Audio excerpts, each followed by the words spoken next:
তিলোত্তমা কাণ্ডে একের পর এক ভয়ঙ্কর তথ্য বেরিয়ে আসছে।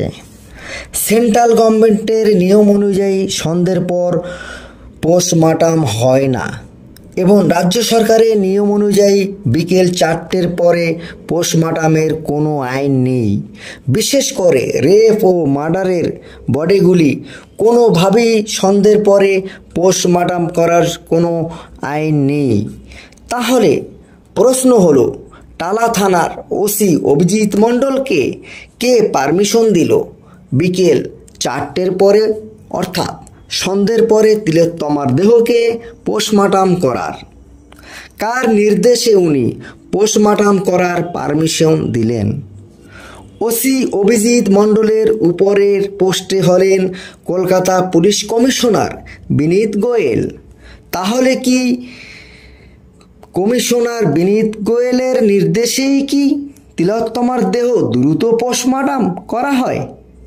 সূত্রে জানা গিয়েছে, বিনীত গোয়েলকে জিজ্ঞাসাবাদ করার জন্য সিবিআই কোর্টে আবেদন করেছেন। খুব শীঘ্রই বিনীত গোয়েলকে জিজ্ঞাসাবাদ করা হবে।